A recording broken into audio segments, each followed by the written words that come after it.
Assalamualaikum warahmatullahi wabarakatuh. Selamat datang di perkuliahan Kimia Fisika 1. Perkuliahan Kimia Fisika 1 ini merupakan perkuliahan wajib untuk program studi Teknik Kimia yang diberikan untuk mahasiswa semester 1 di Prodi Teknik Kimia UPN Veteran Jawa Timur. Perkenalkan, saya Lilik Supriyanti yang mengampu mata kuliah Kimia Fisika 1. Nah, apa yang menjadi capaian pembelajaran dari perkuliahan ini?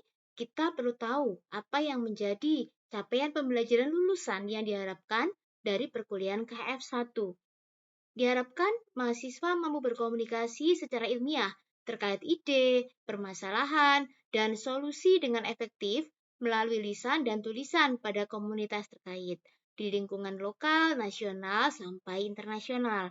Selanjutnya, mahasiswa mampu menerapkan pengetahuan matematika dan pengetahuan dasar dalam bidang teknik kimia dan memahami konteks ilmu pengetahuan dan rekayasa multidisiplin yang lebih luas. Selanjutnya, mampu merancang dan melaksanakan penelitian dengan metodologi yang benar serta menganalisis dan menginterpretasi data dengan tepat. Mengapa di sini merancang dan melaksanakan penelitian termasuk dalam CPL yang dibebankan kepada mata kuliah KF atau Kimia Fisika? Karena dari mata kuliah ini nanti akan ada praktikum di mana mahasiswa perlu atau belajar ya bagaimana merancang suatu eksperimen, kemudian mengambil data, mengolah data, sampai menginterpretasikan data dalam bentuk grafik dan juga pelaporan. Nah, kimia fisika nanti akan terlingkup menjadi dua ya, ada kimia fisika 1 dan kimia fisika 2, di mana pada kimia fisika 1 yang diajarkan di semester ini itu mempelajari gas ideal, kemudian gas nyata, lalu mempelajari zat cair, dan sistem kristal. Pada sistem kristal ini kita akan belajar mengenai zat padat. Kemudian kita belajar tentang larutan, serta sistem koloid. Selanjutnya, pada kimia fisika 2, kita akan belajar hukum termodinamika 1, hukum termodinamika 2 dan 3, kemudian tentang energi Gibbs, kesetimbangan kimia, dan juga kinetika reaksi homogen. Kimia fisika ini terbagi menjadi dua, karena beban SKS untuk di kimia fisika 1 ini terbagi menjadi 2 SKS, dan 3 SKS akan diberikan atau dibebankan pada kimia fisika 2 ya. Karena begitu banyak materi yang harus diajarkan pada perkuliahan kimia fisika. Nah, kimia fisika ini mengapa menjadi sangat penting dan begitu banyak materi yang diajarkan untuk prodi teknik kimia? Karena kimia fisika menjadi dasar untuk banyak sekali mata kuliah pada prodi teknik kimia. Nanti kalian akan mempelajari tentang asas teknik kimia, di mana basic perhitungan teknik kimia itu juga berlandaskan atau materi-materi dasarnya dari kimia fisika. Dari termodinamika jelas sekali tadi ada materi tentang hukum termodinamika yang tentu itu menjadi penunjang atau menjadi basic science untuk perkuliahan termodinamika. Selanjutnya teknik reaksi kimia atau TRK itu juga menjadi mata kuliah ya di mana basicnya itu dipelajari di kimia fisika. Kemudian operasi teknik kimia serta proses industri kimia, semua mata kuliah itu basicnya merupakan kimia fisika. Mengingat pentingnya mata kuliah ini, maka materi yang diberikan akan sangat padat ya untuk KF1 dan KF2, dan diharapkan mahasiswa nanti dapat memahami dengan baik mata kuliah kimia fisika, sehingga kalian nanti atau mahasiswa tidak akan mengalami kesulitan ketika mengambil mata kuliah selanjutnya pada next semester ya, pada semester-semester yang lebih tinggi. Metode pembelajaran kita akan meliputi perkuliahan tatap muka, kemudian akan ada tugas terstruktur, lalu belajar mandiri melalui LMS. Perkuliahan tatap muka ini akan sebagian besar ya, pasti akan dilakukan secara luring. Beberapa kondisi mungkin akan dilakukan secara daring melalui media Zoom atau Google Meet. Kemudian tugas terstruktur yang akan diberikan setiap selesai materi.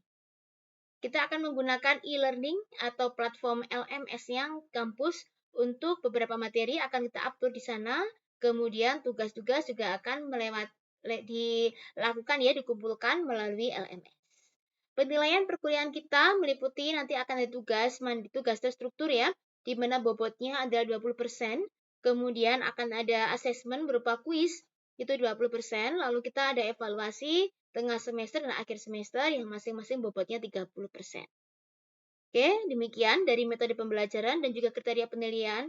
Diharapkan mahasiswa cukup kooperatif ya dalam proses pembelajaran ini yang tentunya akan mempermudah ya teman-teman dalam memahami dan juga dalam bisa mendapatkan tentunya pemahaman dan juga skor yang maksimal pada perkuliahan. Oke, kita akan mulai untuk perkuliahannya. Sebelumnya, jika ada hal-hal yang ingin didiskusikan, tentu diperbolehkan untuk tanya jawab.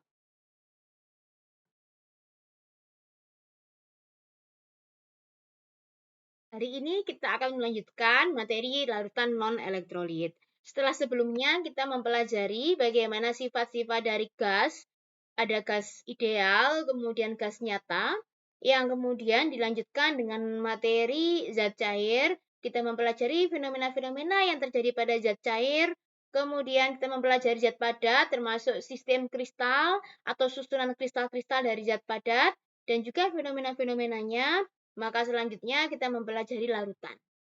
Larutan ini apa? Nah, larutan itu merupakan bisa dikatakan sebagai campuran.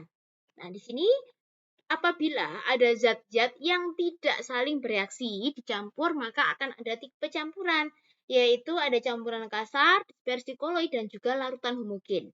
Nah, di sini ya, ada larut, ada reaksi. Jadi, perbedaannya adalah kalau dia bereaksi, maka akan muncul zat baru. Contohnya, ketika hidrogen dan nitrogen NH2 sama N2 direaksikan, oh ternyata menjadi NH3, maka itu namanya bereaksi karena timbul zat baru. Tetapi kalau misalkan kita punya gula dilarutkan dalam air, maka tidak ada zat baru. Komponennya tetap gula dan air, maka itu disebut dengan larutan. Begitu ya, dan kenyataannya tidak semua yang bercampur itu nanti disebut larutan. Karena ada yang dia nggak bisa bercampur ya, yang kemudian nggak bisa larut, maka yang disebut dengan campuran kasar. Contohnya kalau gula dan garam itu dicampur, maka dia nggak larut, tetapi kita sebutnya dengan campuran kasar. Dia hanya bercampur saja, tetapi tidak larut. Kemudian kita juga mengenal istilah koloid atau dispersi koloid. Ini adalah ketika ada zat yang dia tidak benar-benar bercampur, tetapi juga bukannya tidak larut, maka istilahnya adalah terdispersi. Ya, misalkan air dan minyak itu tidak larut, tetapi dengan adanya surfaktan, dia bisa seakan-akan larut. Istilahnya sebenarnya bukan larut ya, tetapi terdispersi, karena untuk koloid sendiri itu tidak homogen. Dan untuk koloid punya tendensi atau kecenderungan untuk memisah, makanya disebut dengan koloid. Sedangkan untuk yang larut sempurna dan membentuk fase homogen, disitulah yang disebut dengan larutan homogen ya. Contohnya kalau kalian punya garam dilarutkan dalam gula, diaduk-aduk, maka di situ hilang atau garamnya menjadi tidak terlihat lagi. Maka di situ garamnya sudah terlarut homogen dengan air. Di sini airnya rasanya berbeda ya, karena ada komponen garam yang terlarut di dalamnya. Jadi seperti itu, mungkin harus bisa membedakan ya teman-teman apa itu koloid, apa itu larutan. Pada dasarnya, disebut larutan itu ketika terdiri atas adanya zat terlarut atau solut yang terlarut dalam solvent atau pelarut. Jadi di sini ada solut yang terlarut dalam solvent, maka akan membentuk larutan atau disebut dengan solution. Sehingga disebut sebagai larutan itu ketika campuran dari solut dan solvent itu keduanya membentuk fase yang homogen. Maksudnya homogen apa? Maksudnya homogen adalah ketika kita tidak bisa lagi membedakan yang mana fase solut, yang mana fase solvent. Karena semua sudah sama rata, semua sama, tidak terlihat lagi perbedaan solut dan solventnya. Tetapi komponen solutnya sebenarnya tetap ada ya. Artinya, misalkan kita melarutkan gula dalam air, maka setelah larut kita tidak bisa lagi melihat partikel gulanya. Tetapi kalau larutan tersebut kita rasakan, kita akan merasakan manis, yang artinya ada gula di sana. Nah, larutan sendiri itu ternyata bisa juga ada dalam berbagai fase ya. Ada larutan pada padatan, ada larutan cair, dan juga ada larutan gas. Nah, sifat larutannya sendiri ada ideal dan non-ideal. Untuk kimia fisika, kita hanya mempelajari larutan ideal. Nah, untuk larutan ideal kita akan pelajari nanti ketika kita atau sudah sampai pada mata kuliah termodinamika. Kita akan belajar lebih lanjut lagi mengenai larutan non-ideal. Oke, lalu apa yang menjadi contoh? Tadi kan larutan ada berupa padat, cair, gas. Lalu apa saja sih contoh-contohnya larutan yang dalam berbagai bentuk atau fase tersebut? Yang pertama kita mulai untuk larutan gas dalam gas. Larutan gas dalam gas itu artinya yang gas juga terlarut dalam gas. Contohnya ada campuran antara gas oksigen, nitrogen di udara. Di udara ini kita ketahui ya bahwa unsurnya itu bukan hanya oksigen saja. Ada nitrogen, ada oksigen, ada hidrogen ya. Kemudian ada sejumlah kecil gas seperti karbon dioksida ya, lalu ada argon dan lain-lain. Nah, di sini di udara kita tentu tidak bisa membedakan yang mana yang oksigen, yang mana yang nitrogen. Maka berarti kita bisa simpulkan bahwa udara ini homogen. Campuran-campurannya homogen, maka bisa kita sebut sebagai larutan. Larutan gas dalam gas. Selanjutnya, kita juga bisa menyebutkan atau contohnya di sini ada lagi cair dalam gas. Cair dalam gas itu adanya zat cair yang dia terlarut dalam gas. Contohnya apa? Adalah uap air di udara. Ya, di sini beda dengan koloid ya. Kalau kabut itu adalah koloid karena kabut itu kita bisa melihat partikel airnya. Kita bisa melihat kalau dirasakan itu terlihat partikel airnya. Beda dengan uap air di udara. Contohnya kita mengenal istilah kelembapan. Kelembapan itu merupakan water content atau kandungan air di udara. Yang kita tidak bisa melihat airnya. Tetapi sebenarnya di udara ini ada kandungan uap airnya. Ya kita tidak melihat ya, tetapi nanti misalkan contohnya kalau teman-teman mahasiswa ya, kalian misalkan pada jam istirahat membeli minuman dingin, nah di luar kok tiba-tiba di luar gelasnya ada basah. Nah, itu merupakan uap air tadi di udara yang terkondensasi karena hawa dingin ya, karena bersentuhan dengan permukaan yang dingin, maka dia akan terkondensasi. Ini adalah salah satu bukti bahwa di udara ini mengandung uap air.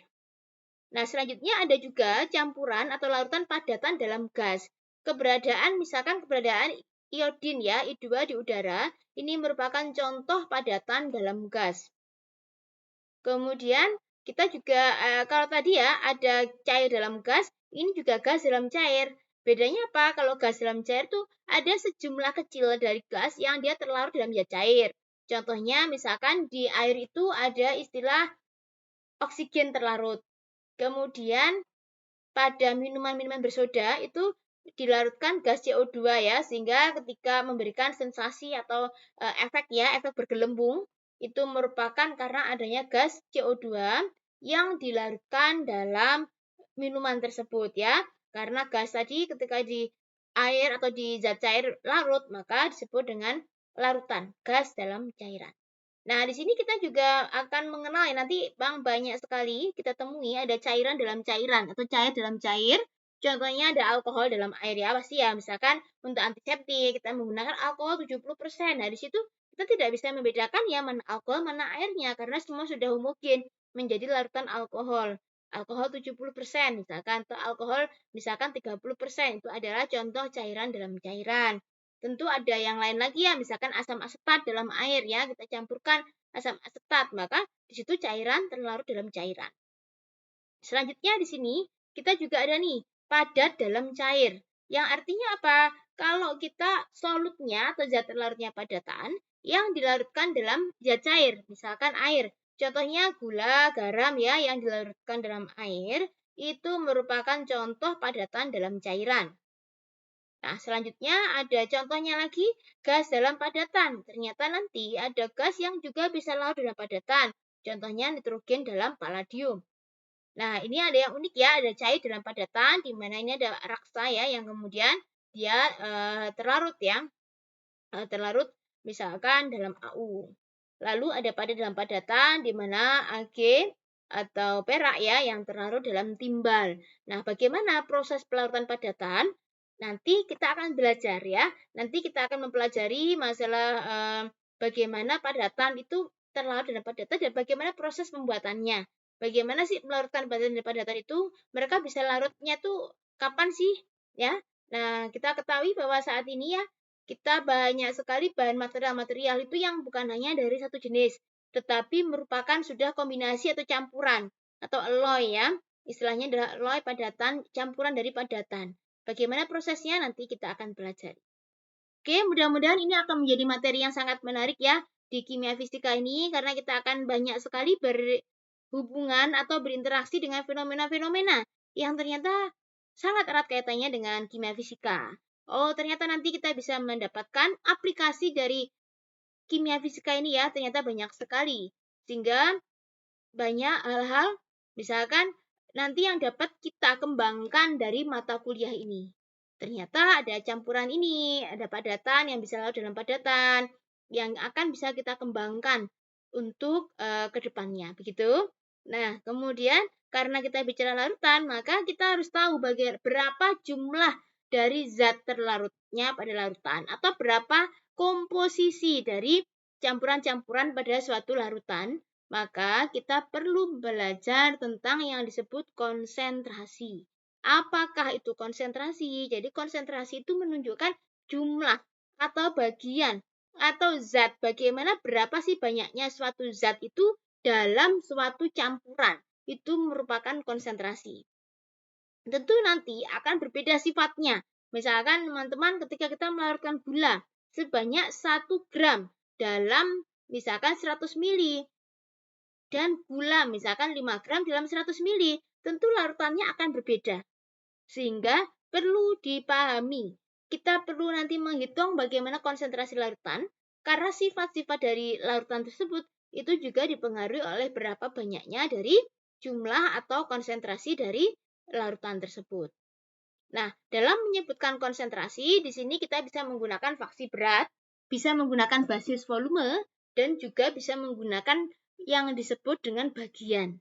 Nah, bedanya apa? Kalau basis berat itu, kita menggunakan basis untuk sejumlah berat dari suatu larutan. Contohnya apa? Di sini contohnya adalah ketika kita menghitung ada berat zat terlarut per total berat larutan. Umumnya misalkan disebut dalam molalitas contohnya. Itu merupakan berapa banyaknya mol zat terlarut tiap 1000 gram pelarut. Misalkan ada kita pelarutnya berupa padatan yang kita larutkan dalam zat cair. Nah, berapa konsentrasinya itu umumnya akan disampaikan dalam bentuk molalitas ya. Jadi berapa gram zat terlarutnya dalam berapa gram pelarutnya. Jadi basisnya adalah basis berat. Nah, untuk cair-cair umumnya akan menggunakan basis volume dalam menghitung konsentrasi. Nah, di sini basis volume ada apa saja? Basis volume itu contohnya adalah molaritas. Berapa banyaknya mol zat terlarut per 1 liter larutan. Berapa konsentrasi misalkan asam asetat, berapa konsentrasi dari NaOH, NaOH 1M ya. Atau misalkan ada konsentrasi misalkan amonia seperti itu. Nah, di sini selain molaritas juga bisa disampaikan dalam bentuk normalitas. Di mana normalitas itu menunjukkan ekuivalen zat terlarut tiap liter larutan. Untuk normalitas sendiri tentunya di sini memiliki sedikit perbedaan ya dengan molaritas. Karena untuk normalitas umumnya digunakan misalkan untuk asam, untuk menghitung konsentrasi asam, konsentrasi basa ya, itu umumnya menggunakan normalitas. Nah, selain itu kita juga bisa menggunakan part atau bagian, di mana bagian ini menunjukkan berapa sih porsi dari suatu zat itu pada suatu larutan. Umumnya bagian ini digunakan untuk menyampaikan suatu konsentrasi yang jumlahnya sangat kecil. Makanya di sini disebut part per million. Berapa bagian per 1 juta. Misalkan dalam suatu larutan yang sangat banyak, misalkan dalam 10 liter larutan kita menambahkan 0,5 gram garam. Nah, di situ tentu akan susah ya kalau kita menghitung konsentrasi akan 0,00 seperti itu. Maka istilahnya kita gunakan dalam bentuk ppm ya, atau part per million. Karena part per million itu menunjukkan per 10 pangkat 6 bagian ya, 1 per 10 pangkat 6 bagian. Sedangkan untuk ppb atau part per billion itu 10 pangkat 9. Hitungannya lebih kecil lagi. Oke ya, ini adalah cara-cara untuk mengekspresikan konsentrasi larutan, karena penting sekali ketika ada satu zat terlarut, maka untuk mengetahui berapa konsentrasinya. Ya, nanti banyak sekali juga aplikasinya, misalkan kalau ppm, itu umumnya misalkan untuk menghitung konsentrasi pencemaran ya, pencemaran udara, wah kandungan zat beracunnya berapa polusinya ya, itu hitungannya dalam ppm.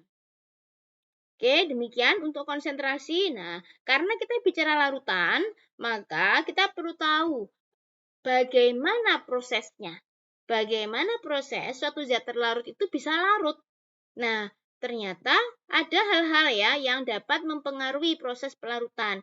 Karena konsep pelarutan adalah larut, berarti apa saja ini faktor-faktor yang dapat mempengaruhi kelarutan dari suatu solut itu?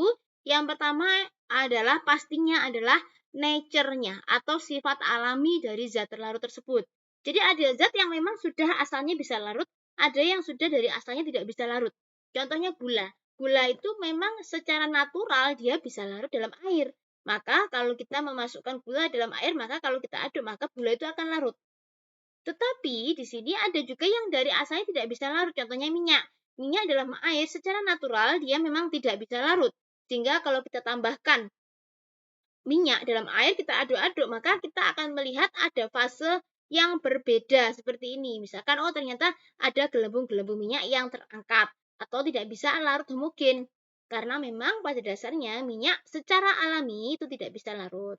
Selanjutnya ada yang mempengaruhi kelarutan ya, ada temperatur atau suhu di mana proses kelarutan terjadi. Tapi perlu diketahui bahwa tidak semua zat itu kalau semakin dipanaskan bisa semakin larut. Ternyata ada sifat dari pelarutan itu yang sifatnya eksoterm dan juga endoterm. Untuk kelarutan untuk zat yang sifatnya endoterm, tentu semakin tinggi temperatur akan semakin besar kelarutannya. Namun untuk sifat-sifat zat yang memiliki sifat eksoterm justru akan larut pada suhu yang rendah. Kalau suhunya dinaikkan justru malah tidak larut. Oke, tekanan juga mempengaruhi, tapi umumnya tekanan ini berkaitan dengan kelarutan gas dalam liquid atau gas dalam cair ya. Karena untuk kelarutan yang lain-lain itu tidak umumnya terjadi pada tekanan atmosfer. Sedangkan untuk gas dalam cairan itu sangat nanti dipengaruhi oleh tekanan. Oke, nah ini tadi yang kita sebutkan bagaimana hubungan temperatur terhadap kelarutan. Nah, umumnya, kita bicara yang umum ya, umumnya kelarutan solid dalam air itu meningkat dengan meningkatnya suhu. Nah, di sini umumnya misalkan teman-teman punya garam atau NaCl, dilarutkan dalam air dingin sama air panas, tentu kelarutannya akan lebih cepat ketika dipanaskan ya, atau dilarutkan dalam air panas. Semakin tinggi suhunya, otomatis kelarutannya juga akan semakin meningkat. Semakin mudah larut, semakin banyak yang larut ya. Tetapi di sini ternyata ada cerium sulfat atau CeSO4 3 kali di sini. Nah, ternyata CeSO4 ini justru kelarutannya akan turun seiring dengan kenaikan temperatur. Itulah mengapa tadi saya sampaikan tidak semua zat itu ketika dipanaskan kelarutannya akan meningkat. Karena ternyata ada zat-zat tertentu dengan sifat-sifat tertentu yang justru ketika temperaturnya dinaikkan, maka kelarutannya justru akan menurun. Nah, sedangkan di sini kalau untuk gas ternyata justru berkebalikan ya. Kalau gas umumnya ya kelarutan gas dalam air ini umumnya akan meningkat dengan meningkatnya suhu. Jadi justru semakin tinggi suhunya maka kelarutannya kelarutan gas dalam air itu akan berkurang dengan meningkatnya suhu. Justru semakin tinggi suhunya kelarutannya akan menurun. Kenapa bisa seperti itu? Karena ketika gas-gas itu semakin tinggi suhunya atau zat cair semakin tinggi suhunya, maka pergerakan molekulnya akan semakin cepat. Karena kalau pergerakan molekulnya semakin cepat, justru gas tadi itu akan susah untuk masuk atau terlarut dalam air. Karena dia akan cenderung untuk tidak larut. Begitu ya. Gas itu cenderungnya jadi dia lepas dari larutannya. Sehingga untuk gas dalam cairan itu umumnya justru kelarutannya akan menurun ya di sini seiring dengan kenaikan temperatur. Oke, nah kita bicara larutan ideal ya sekarang.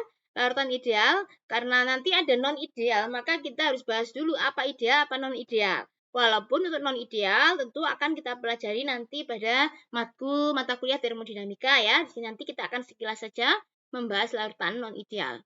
Larutan ideal, ada ideal, ada non ideal. Yang ideal dulu. Apa itu ideal? Larutan ideal itu merupakan larutan di mana interaksi antara molekul individual kedua komponen sama dengan interaksi antara molekul dalam tiap komponen. Oke, mungkin bahasanya agak susah dipahami. Saya akan menggunakan analogi ya. Analoginya begini. Dikatakan ideal itu kalau sifat-sifat dari zat tersebut tidak berubah, baik dalam keadaan sendiri maupun dalam keadaan dalam larutan. Jadi sifat-sifatnya tetap. Tidak ada pengaruh dari adanya zat lain dalam larutan tersebut. Maka itu disebut dengan larutan ideal. Ya, larutan ideal. Contohnya bagaimana? Jadi kalau ada suatu zat, kemudian dia bercampur dengan zat lain, maka sifat dari zat tersebut itu akan sama. Ya, akan sama. Baik dia dalam keadaan sendiri maupun dia berada dalam suatu campuran. Nah, itu adalah maksud dari larutan ideal.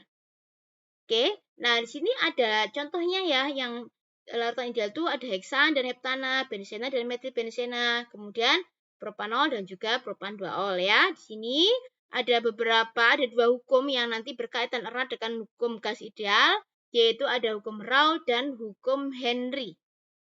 Oke, sampai sini mungkin ada yang perlu didiskusikan, dipersilakan ya. Apabila ada pertanyaan terkait hukum larutan, kemudian jenis-jenis larutan, sampai hukum-hukum larutan, silahkan dipersilakan apabila ada yang perlu untuk didiskusikan.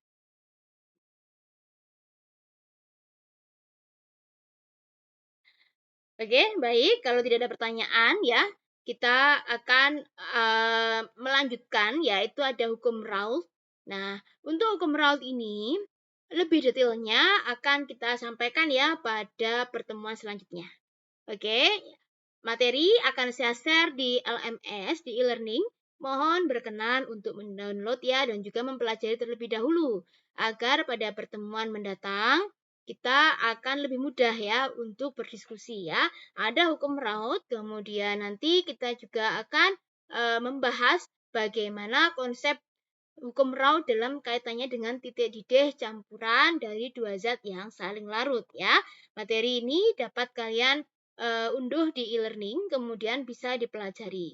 Di sini juga sudah saya berikan beberapa contoh soal ya, yang tentunya akan sangat membantu kalau teman-teman mahasiswa berkenan ya mempelajari terlebih dahulu dan juga mengerjakan. Sehingga untuk pertemuan selanjutnya diskusi kita akan menjadi lebih lancar ya, dan harapannya dari teman-teman juga bisa mengeksplor ya terlebih dahulu materi-materi dan juga akan mencari referensi-referensi lainnya selain yang sudah saya berikan, sehingga pemahaman kita terhadap kimia fisika ini akan menjadi semakin komprehensif. Begitu ya, saya rasa untuk perkuliahan hari ini kita cukupkan ya. Sampai pada hukum Raoult kita akan bertemu lagi pada pertemuan selanjutnya. Saya akhiri, saya sampaikan terima kasih atas perhatiannya. Saya akhiri, Assalamualaikum warahmatullahi wabarakatuh.